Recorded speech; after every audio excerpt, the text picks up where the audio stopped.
तो इस वीडियो में हम समझेंगे ऑनलाइन और ऑफलाइन बिजनेस के बारे में डिफरेंस। सबसे पहले अपन स्टार्ट करते हैं, अगर मेरे को कोई ऑफलाइन बिजनेस स्टार्ट करना है, मेरे को एक शोरूम ओपन करना है। फॉर एग्जांपल मेरे को ना अपैरल्स का शोरूम ओपन करना है, अपैरल्स में साड़ीज का शोरूम ओपन करना है। तो मैं सबसे पहले क्या देखूंगा, मैं एक जगह ढूंढूंगा। जगह ढूंढने के बाद रिनोवेट करवाऊंगा। रिनोवेट करवाने के बाद उसके अंदर मैं अपने फर्नीचर लगाऊंगा, एसी लगाऊंगा, उसके अंदर फ्लोरिंग्स करवाऊंगा, वॉल्स करवाऊंगा। ठीक है, उसके बाद मैं स्टाफ रखूंगा, एसी फिटिंग्स करवाऊंगा, फैंस करवाऊंगा, लाइटिंग करवाऊंगा, ये सब चीजें करवाऊंगा।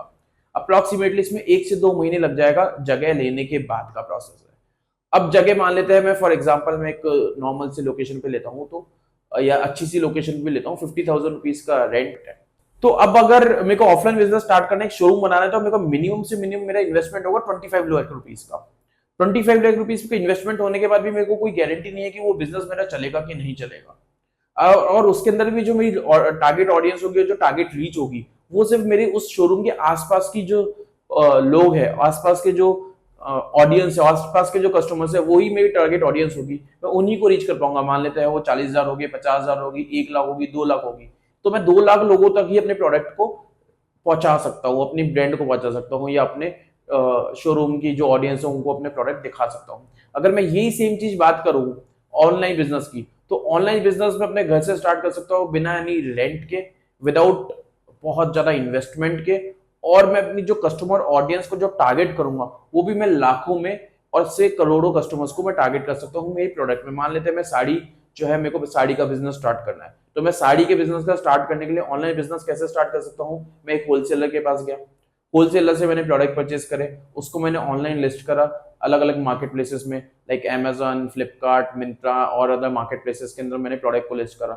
मेरे पास ऑर्डर आया, ऑर्डर आके मैंने प्रोडक्ट परचेज करा, प्रोडक्ट परचेज करके मैंने उसको पैकिंग करा और मैंने कस्टमर के यहाँ पे कस्टमर को डिस्पैच कर दिया। तो इस प्रोसेस के अंदर ऑनलाइन बिजनेस को स्टार्ट करने में जो इन्वेस्टमेंट लगा वो बहुत कम लगेगा। मैं 25,000 50,000 के अंदर अपने बिजनेस को स्टार्ट कर सकता हूँ, मेरी शॉप क्रिएट कर सकता हूँ जहां पे मैं करोड़ों कस्टमर्स तक पहुंच सकता हूँ।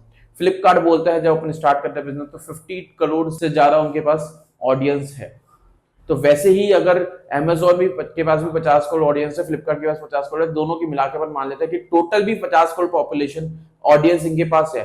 तो अपने एक प्रोडक्ट भी जो है, अगर मैं साड़ीज कैटेगरी की बात करूं, साड़ीज कैटेगरी के अंदर अगर कस्टमर्स 1 करोड़ भी है पूरे ऑल ओवर इंडिया में 50 करोड़ में से, तो मैं सीधे 1 करोड़ कस्टमर्स तक के पास अपने प्रोडक्ट को विजिबल करवा सकता हूँ। सेकंड पॉइंट क्या है, अगर मैं शोरूम ओपन करता हूँ, शोरूम ओपन करने के बाद मैं ना एक दिन के अंदर 100 ऑर्डर, 200 ऑर्डर, 300 ऑर्डर, इससे ज्यादा मैं नहीं बेच सकता। एक लिमिट है, एक लिमिट, क्योंकि कस्टमर ऑडियंस की लिमिट है, तो मैं मैक्सिमम एक ही लिमिट को सेल कर सकता हूँ। बट यही ऑनलाइन के अंदर लिमिट नहीं है। मैं एक दिन में 1,000 ऑर्डर भी बेच सकता हूँ, 2,000 भी बेच सकता हूँ, 3,000 भी बेच सकता हूँ, 4,000 भी बेच सकता हूँ। मल्टीपल प्लेटफॉर्म्स इंक्रीज कर सकता हूँ, मल्टीपल प्रोडक्ट्स डाल सकता हूँ।